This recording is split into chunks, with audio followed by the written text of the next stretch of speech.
Boa noite, meus irmãos. Muito gostoso estar aqui de volta. Fazia um tempinho, na verdade, né, que eu já não estava. Nós estamos perto fisicamente, o hospital está aqui pertinho, mas por conta da agenda fica difícil muitas vezes a gente estar aqui acompanhando. Nós estivemos acompanhando bastante lá em Tanguá nesses últimos tempos e que maravilhoso, né? Que maravilhoso as coisas que Deus tem feito por nós. Antes de nós abrirmos a palavra, o pastor Vini já orou, mas eu gostaria de orar especificamente pela palavra agora. Eu convido você, da maneira como você está, para nós orarmos. Pode ser? Oremos. Pai querido, meu Deus, muito obrigado, porque o Senhor nos ama, o Senhor cuida de nós, como o pastor Vinícius já falou aqui para nós hoje.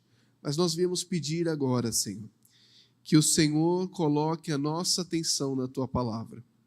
Que não seja simplesmente uma voz, um timbre, uma maneira de falar que nos traga atenção nesse culto, mas que seja a palavra que tem o poder de transformar vidas. Que seja a palavra, Senhor, não só nos meus ouvidos ou no meu coração, mas que seja também nas minhas mãos e nos meus pés e de toda essa congregação ao sairmos daqui. É isso que nós pedimos em nome de Jesus. Amém. Alguns anos atrás, na comportagem, eu e um colega meu fomos comportar na cidade onde o meu colega morava. E era a nossa primeira campanha de comportagem, como foi antes de fazer teologia. Na verdade, eu falei na época que fazia, mas foi antes. Foi uns 4 ou 5 anos antes, na verdade, minha primeira campanha. E como nós éramos adolescentes, eu estava ainda, na verdade, no ensino médio, nós éramos adolescentes, e eu me lembro que tinha ali a casa dos parentes do meu amigo na mesma cidade. E, como bons comportores de primeira viagem, né, entre uma venda e outra, entre uma casa e outra, levando a palavra e outra, mas alguma coisa ele falou assim: Renan, faz o seguinte, fica aqui com a minha avó, ela está pedindo para mexer no celular, ela gosta muito de foto, e a gente está tentando ensinar ela a mexer no Instagram. Você pode ensinar ela? Falei, tá bom, vamos lá, né? E eu, naquela missão, sentei do lado dela, comecei a conversar com ela, e eu falei, então, é aqui que você clica para colocar a foto, é aqui que você coloca e sobe a foto. E ela falou assim, mas para quê? Aí eu olhei, você coloca as fotos para as pessoas verem. Aí ela, para quê? Aí eu fiquei pensando, para as pessoas saberem o que a senhora está fazendo, né? Como que a senhora está bem. Para quê? Eu entrei numa crise existencial profunda naquele momento. Porque eu fiquei pensando assim, para quê? Para quê? Qual a necessidade disso? E é muito interessante, porque muitas vezes nós gastamos muito tempo, nós gastamos muita parte da nossa vida com coisas que não têm sentido, só porque todo mundo faz, não é verdade? Nós somos assim. Eu tenho certeza que se aqui, agora, todo mundo começar a sair por aquela porta ao invés daquela, poucos vão ser aqueles que vão virar e vão por ali sair na saída normal da igreja. Porque todo mundo está indo por aquela outra porta. Isso é natural do ser humano. Nós aprendemos a conviver em comunidade. Nós seguimos as pessoas que estão na nossa frente. Nós somos assim. Mas é mais interessante quando nós falamos justamente sobre os jovens. E geralmente os cultos de quarta-feira são destinados aos jovens. Wesley é funcionário nosso lá também no hospital, e sempre ele está falando, pastor, a gente vai arranjando assim nas agendas, né? Conseguindo conciliar as agendas, e aí ele falou assim, traz uma mensagem para os jovens nessa quarta, uma mensagem poderosa. Aí eu pensei assim, o que eu poderia falar para os jovens hoje? Será que é sobre as inutilidades? Será que é sobre as coisas que nós perdemos tempo e, na verdade, elas não significam nada na nossa vida, nem para a vida futura, que é no reino de Deus?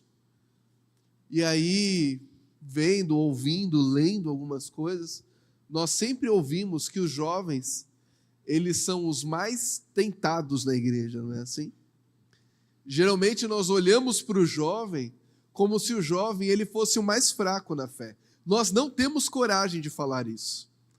Nós não temos coragem de falar assim, jovem, você é fraco na fé. Mas nós falamos e mostramos essa ideia de que o jovem é fraco com pequenas ações e pequenas frases que muitas vezes nós dissemos. Não é? Como, por exemplo, que o jovem ele é muito tentado, como se ele fosse mais tentado do que os adultos. Ou, por exemplo, que o jovem ele é muito influenciável. Com certeza você já ouviu essa frase. O jovem, ele está na flor da idade, é uma idade difícil. Quantas vezes você já ouviu essa frase? Quantas vezes você já pronunciou ou você já pensou assim? Nós olhamos para os nossos jovens das nossas igrejas e muitas vezes nós pensamos essas coisas. Muitas vezes nós ficamos tristes com algumas coisas que nós temos percebido. Por exemplo, o maior número de membros da Igreja Adventista são adolescentes de 13 a 15 anos de idade. Interessante. Mas o menor número são entre jovens de 18 a 33.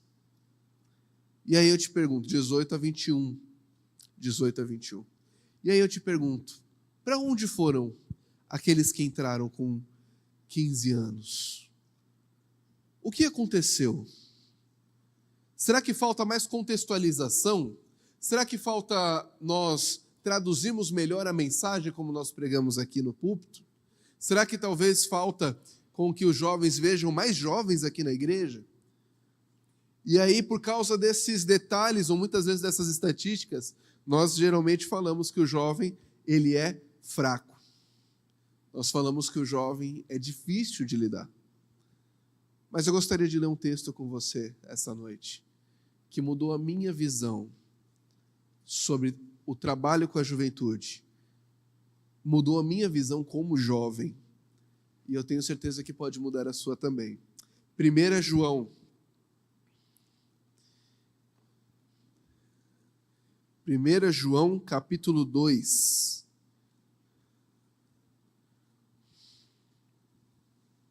Não é o Evangelho de João, tá bom? É a carta de 1 João. 1 João, capítulo 2, o versículo é o 12. Nós vamos ler até o 14. 12 até o 14. Todos acharam? Amém? Amém. João aqui, na sua carta, ele fala várias vezes, ele coloca a palavra filhinhos. Você vai encontrar a palavra filhinhos centenas de vezes nas cartas de João. Filhinhos, filhinhos. Quando ele fala filhinhos, eu estou entendendo que João ele está falando com carinho. Ele não está falando especificamente ao jovem. Ele está falando com carinho para qualquer um. Para uma criança, para um adulto, para um jovem. Mas eu acho muito interessante quando chegamos no versículo 12 e ele começa a especificar papéis. E olha que interessante o que ele fala. Filhinhos, escrevo a vocês porque os seus pecados são perdoados por causa do nome de Jesus. Quando você lê isso daqui, e ele já falou filhinhos nas cartas todas, você entende que ele está falando para todos. Mas olha o verso 13. Pais, eu vos escrevo porque vocês conhecem aquele que existe desde o princípio. Até essa parte. Logo eu já entendo que os filhinhos da de cima são dos pequeninos. São dos pequeninos. Então qual que é o papel dos pequeninos? Qual que é o papel? Vamos ler de novo aqui. Pequeninos, filhinhos, crianças, né? Escreva a vocês porque os seus pecados são perdoados por causa do nome de Jesus. Primeira coisa que João ele já quebra no nosso coração. A gente olha para as crianças, para a pureza e para a sinceridade das crianças, e nós achamos que não precisam de salvação. Nós achamos que elas são puras e perfeitas. Mas, na verdade, são seres humanos zerados, trabalhados, que precisam ser trabalhados com a ajuda do Espírito Santo também. Só que essa criança, ela não tem noção do que é Deus. Ela tem noção do que é pai, ela tem noção do que é mãe. Então ela vê na figura paterna e na figura materna Deus, certo? Por isso a função do pai é ensinar a criança quem é Deus e que os pecados precisam ser perdoados. Pegaram essa ideia? Dos pais, qual que é? A função dos pais. Pais, escreva vocês, porque conhecem aquele que existe desde o princípio. Então eu te pergunto duas coisas para você já avaliar na sua vida hoje. Os pais, principalmente, seus filhos, eles sabem sobre Jesus? Quando eu te perguntar, eu for na sua casa um dia e falarmos sobre, por exemplo, a menina cativa, histórias aleatórias da Bíblia. Quando eu te perguntar, por exemplo, para o seu filho, quem era Elias, ou o povo passando pelo deserto, será que seu filho ele está acostumado a ouvir a Bíblia? Aqueles que ainda não sabem ler, será que eles estão acostumados a ouvir? Será que eles têm conhecimento da palavra? Eles sabem quem é Deus, sabem sobre seus pecados, sabem da luta que o mundo vive, da batalha espiritual até o último dia?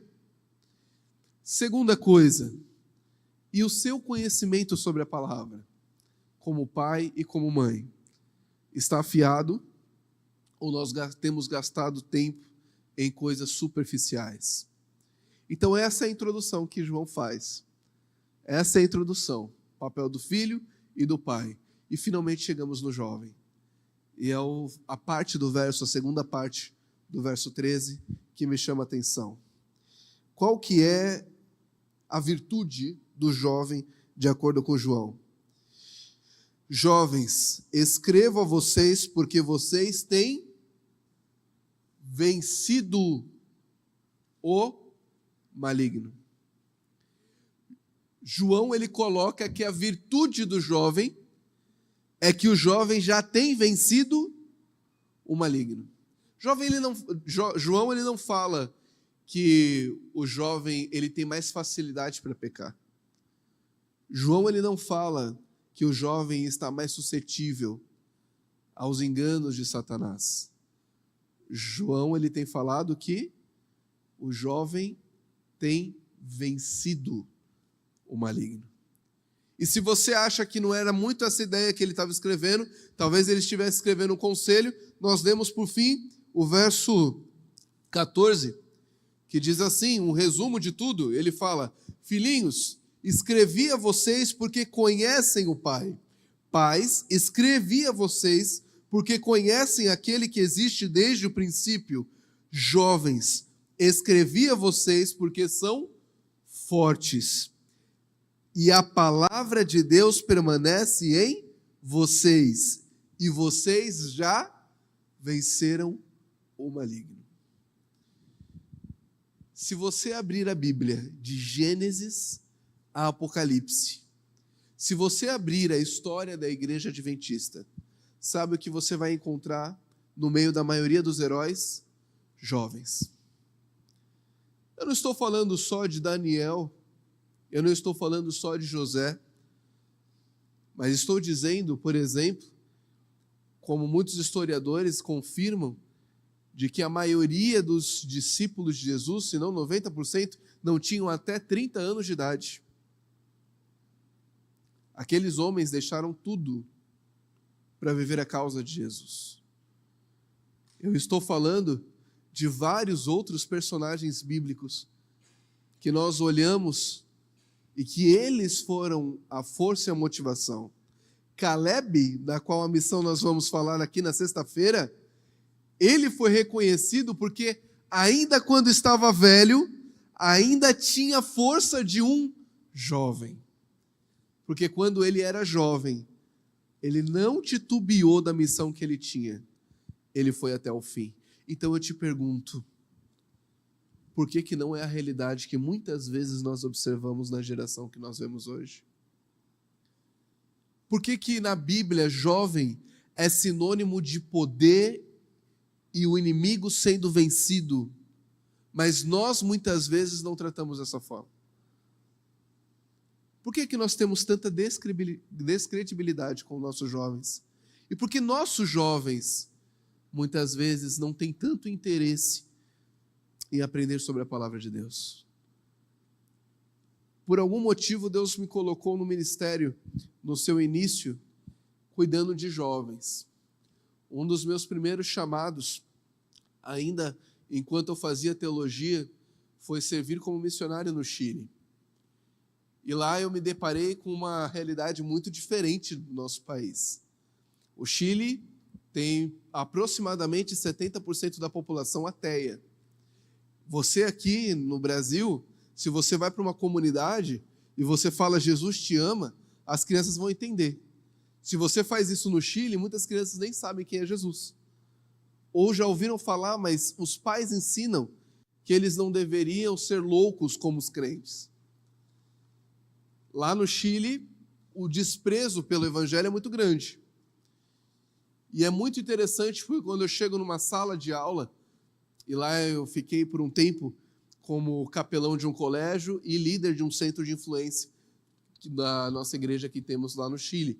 Temos vários centros de convivência onde nós atraímos a população classe média, classe alta, para poder falar de Jesus. E também os nossos colégios. E lá o colégio, por interessante que seja, ele não é pago. Em várias regiões do Chile, o colégio ele é gratuito porque o governo lá ele ajuda, ele paga para que o aluno estude numa universidade, numa escola particular. E é interessante porque dentro do colégio adventista eu tinha a realidade de vários jovens, mais pobres ou mais ricos, mas a realidade que me chamava a atenção era que a maioria deles não acreditava em Jesus. E eu lembro quando eu encontrei uma das meninas que estavam ali na roda, e eu lembro que na sala eu tinha pelo menos uns 2 adventistas, e quando eu falava sobre religião, só esses 2 adventistas eles me apoiavam. E essa menina na sala de aula, ela era meio orgulho na sala de aula, porque ela era uma menina que dava estudo bíblico, era uma menina que pregava, ela era uma menina que chegava assim no púlpito e começava a falar, ela já tinha levado ao batismo mais de um colega dela, e dava estudo bíblico para vários. E aí um dia eu fiz uma roda com todos os adventistas da escola. E ali eu me reuni com uns 10, 15 que tinham. E eu coloquei ela para falar, porque ela era o meu orgulho cristão, vamos dizer assim. E eu virei e falei assim, olha, como que você vê a igreja? Numa tentativa minha de fazer eles se interessarem pela igreja. E aí ela olhou para mim e falou assim, pastor, professor, completando 18 anos, estou indo embora. E eu fiquei assim, sem saber o que falar, sem saber o que fazer. Porque eu pensei assim, meu Deus, é a menina que prega, é a menina que está dando estudo bíblico. O que está acontecendo? E aí, eu conversando com ela, eu percebi que precisava fazer um trabalho muito mais intenso com ela. E eu, com outros missionários, nos chegamos juntos dela e perguntamos, o que aconteceu? Por quê? E ela falou, pastor, eu estou participando de um time de hóquei, né? Que é aquele futebol na neve. Lá no Chile é um país muito gelado. E os treinos, a maioria são do sábado. E eu pergunto para minha mãe, por que nós guardamos o sábado? E ela lê para mim os 10 mandamentos, ela lê para mim Gênesis 2, mas isso não me explica exatamente por que eu não posso jogar no sábado. E aí eu vou perguntar para o meu pastor, e o meu pastor muitas vezes ele fala ali, mas depois ele já sai porque ele tem muitos compromissos. O ancião muitas vezes ele não quer ouvir ou não fala comigo, ele simplesmente, ninguém me responde essa questão. E eu já comecei a perguntar tanto para minha mãe sobre isso, que um dia ela chegou e deu um tapa na minha cara. Que eu estava pecando, porque como que podia eu falar que o sábado era chato? Quando eu ouvi aquilo, eu entendi o que precisava acontecer. Nossos jovens, eles precisavam de uma atenção específica. As perguntas que eles fazem, muitas vezes nós ficamos com medo de responder. Eles precisavam, não era só de um tambor na frente do púlpito, apesar de que isso pode ser mais contextualizado para que eles ouçam mais o Evangelho. Mas o que eles precisavam não era só uma parede preta ali atrás. Era alguém que sentasse, ouvisse e falasse. Alguém que explicasse, conversasse e depois os levasse em ação. Naquela mesma sala, tinha um aluno, esse eu vou citar o nome, coisas boas, né? Ela também, ela começou a ficar mais ativa. Nós fizemos um projeto no colégio chamado Reload 7, que era uma ideia justamente de renovação no sábado, e ela era uma vez por mês, onde nós nos reuníamos em 2 cadeiras, geralmente um pastor e um especialista, um psicólogo, e eles faziam perguntas anônimas e a gente ia respondendo as perguntas que eles iam fazendo. Era difícil, era puxado, mas eles amavam aquilo. Eles estavam sendo ouvidos. E ali começou a ter muito mais conhecimento e interesse pelo conhecimento, mas ainda faltava uma coisa, faltava a prática. E enquanto nós estávamos nesses eventos, ela começou a chamar um menino que era o Pato, o apelido dele, Patrício, o nome dele. E o Pato, ateu, falava que odiava pastores, odiava tudo, odiava igreja. Ele era um dos piores alunos, eu não conseguia nem lidar com ele direito. O Vini sabe como que é, né? O Davis também aí. É complicado muitas vezes ser professor.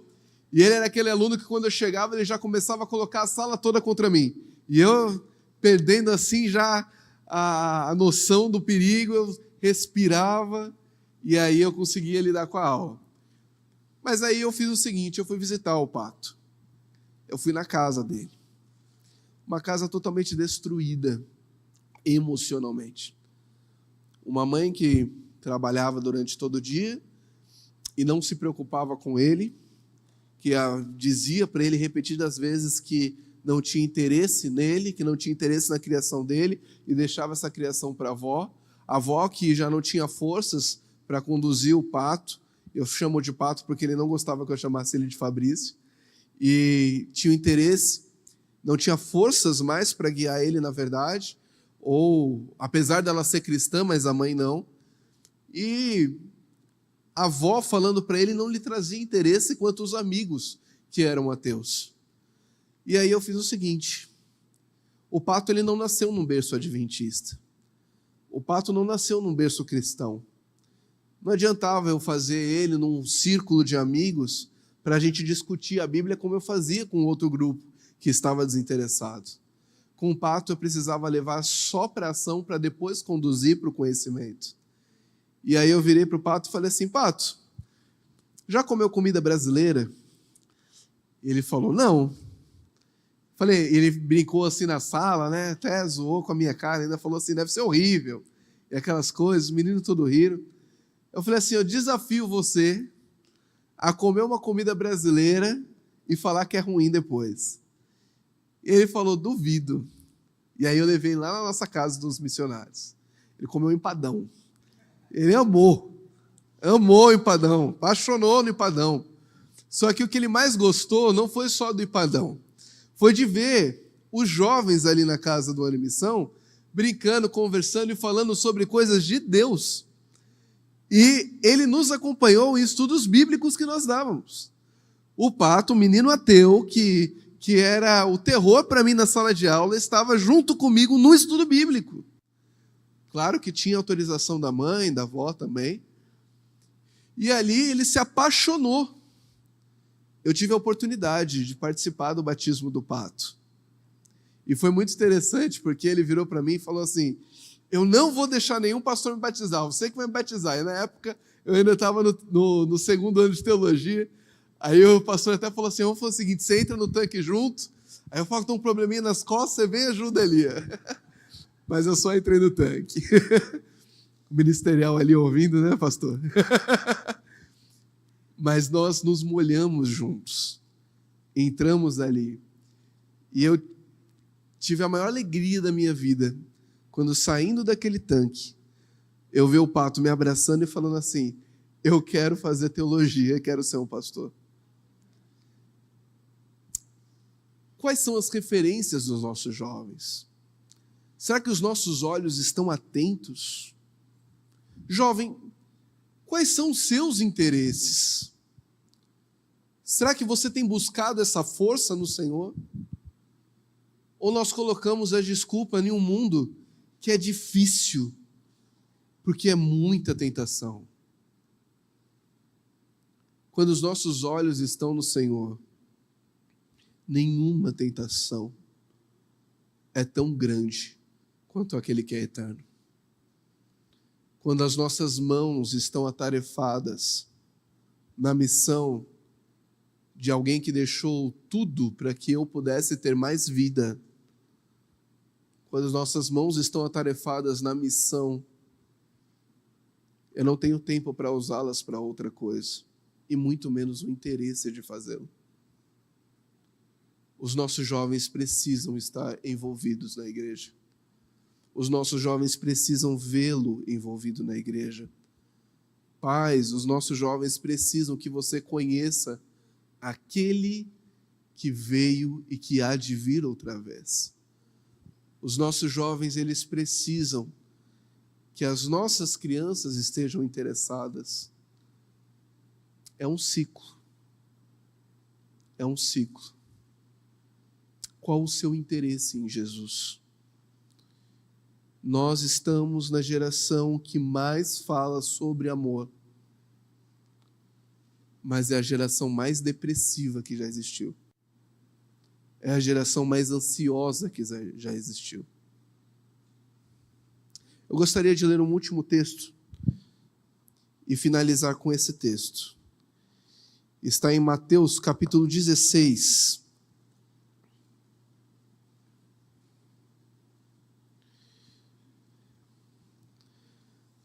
Mateus capítulo 16,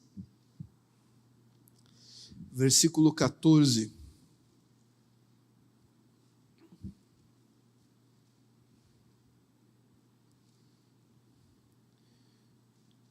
Diz assim, todos acharam? Amém? Misericórdia, alguém? Amém, que bênção.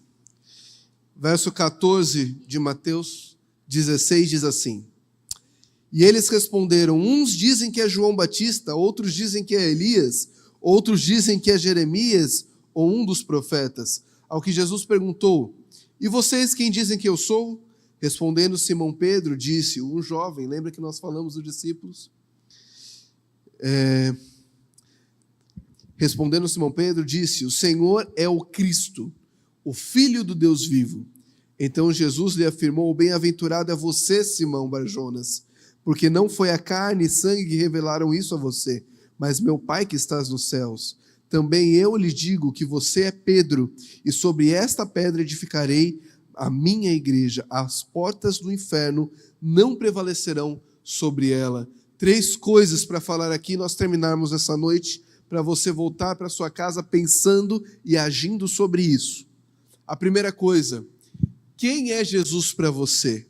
Tem que ser diferente daquilo que é Jesus para a sociedade. Tem que ser diferente. Quem é Jesus para você? Nós somos muito bons de crença, mas nós somos muitas vezes fracos na prática. Nós somos ateus praticantes, mas não somos ateus crentes.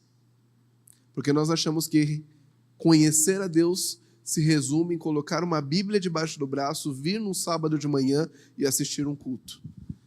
Quando nós fazemos isso e nós não temos em casa um estudo pessoal da palavra do Senhor, e nossa família não vê esse estudo pessoal da palavra na nossa casa, nós estamos cometendo prostituição espiritual. Porque você consegue só vir aqui e ouvir as palavras de que um pastor estudou para falar para você. Não foi você que foi atrás da palavra. E isso é preocupante. Quando nós não temos interesse em ir buscar pessoalmente o conhecimento de quem Deus é, e nós esperamos o conhecimento de um terceiro, de uma outra pessoa, eu cometo uma prostituição espiritual. É um Jesus de alguém, não é o meu. E isso é preocupante. Lembra lá dos discípulos, né? Jesus, a quem Paulo prega, o que aconteceu com eles, vocês lembram? Quando eles tentaram expulsar o demônio foi lá e quase matou eles. Saíram correndo Porque o demônio falou: Paulo eu conheço, Jesus também, mas quem são vocês? Quem são vocês? Interessante. Segunda coisa que nós aprendemos aqui. Deus, Ele coloca poder quando o coração ele está ligado à palavra e à vontade dEle.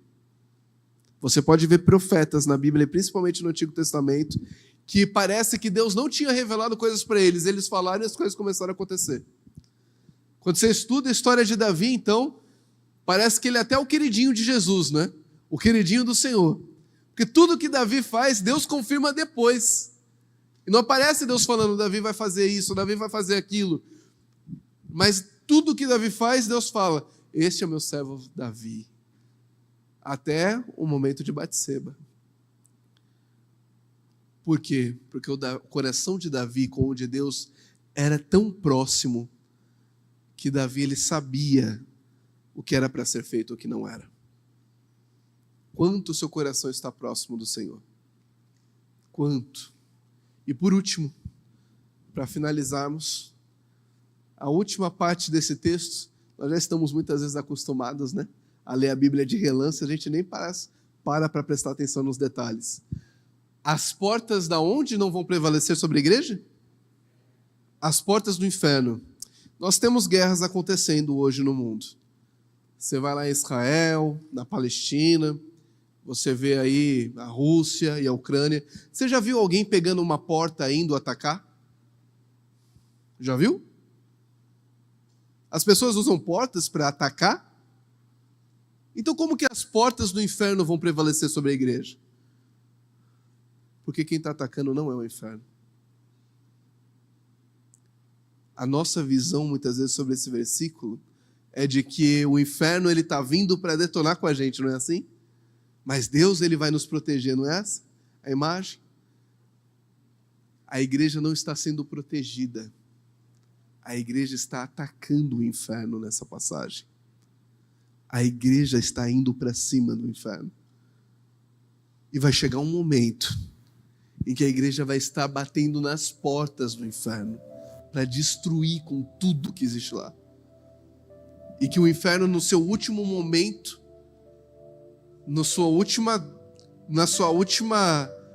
seu medo daquele gigante vindo na direção, usado pelo Espírito Santo, usando todas as suas forças para se defender, usando o anticristo e todo o resto da filosofia humana que existe. Talvez alguns tenham medo de frente do inferno. Mas é aí que Deus fala, não tenham medo. Continuem atacando, porque essas portas não vão ser maiores do que a coragem da fidelidade e da comunhão de vocês. E sabe quem Ellen White fala que são esses que estarão lá no fundo, no final, lutando, batalhando e vencendo contra o inferno? Nossos jovens. São nossos jovens. Os nossos jovens são importantes. O Espírito de Profecia, a mensagem aos jovens, ela diz que quando os jovens viverem a missão que tem para viver, a igreja irá tremer e o inferno será vencido. Jovem, onde você está nessa luta? Onde nesse momento você se encontra? Em qual lugar nós temos nos colocado nessa batalha? Será que são coisas superficiais? Ou é na palavra e na ação? E lembre-se, não tomar uma decisão ou deixar uma decisão para depois também é uma decisão. Nós estamos tendo o Caleb e o Caleb vai iniciar mais uma vez, porque ele já está começando para algumas pessoas que já entenderam a mensagem. Mas o nosso start vai ser na sexta-feira. Você não precisa ter 18 a 33 anos de idade para participar.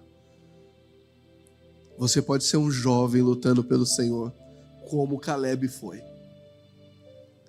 Com aquele mesmo vigor, para espiar a terra, foi o mesmo vigor que ele chegou e falou: aquela terra de Hebrom vai ser minha. Deus está te chamando hoje. Deus está querendo te usar hoje. Não decidir também é uma decisão. E eu te pergunto, qual lado da guerra você permanece? Eu gostaria de orar com você. Fique de pé. Vamos fazer uma oração. Eu vou dar alguns minutinhos, um minutinho, para que você converse com Deus. Lembre dos seus filhos, lembre dos seus colegas, lembre dos seus sobrinhos. Pense como você pode conduzi-los na missão. Lembre de você, como você pode se introduzir na missão. Fale: Senhor, me use, me mostre a tua palavra, me ajude a conhecer e me ajude a agir.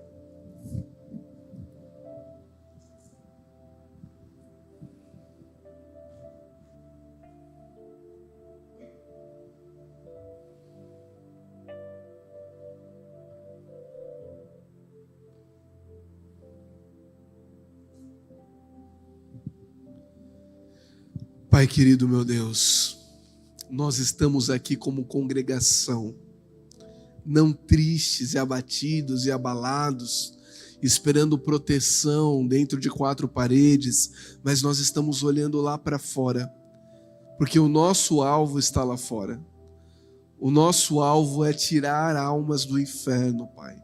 É salvar vidas, trazer-lhes vida para sempre. Não porque temos o poder, mas porque estamos nas mãos daquele que tem. Por isso eu te peço, meu Deus, envie teu Santo Espírito, quebranta o nosso coração. E hoje eu não peço paz para a congregação, mas eu peço para que o Senhor traga as guerras necessárias para nos fazer despertar para a tua missão. Nos ajude a colocar o interesse verdadeiro. Nos ajude a olhar e ver com os olhos e a mente de forma espiritual. Porque tudo que existe no mundo hoje é espiritual. Nós vemos Satanás tentando maquiar as coisas, mas por favor, Pai, eu te peço, nos ajude a ver além da maquiagem do mundo, além de padrões estéticos, além do nosso egoísmo, do nosso orgulho, da nossa vontade. Nos coloque na tua missão, nos salve e nos ajude a salvar outros. Em nome de Jesus. Amém. Deus abençoe. Que vivamos um movimento, mas mais do que já participamos de uma religião.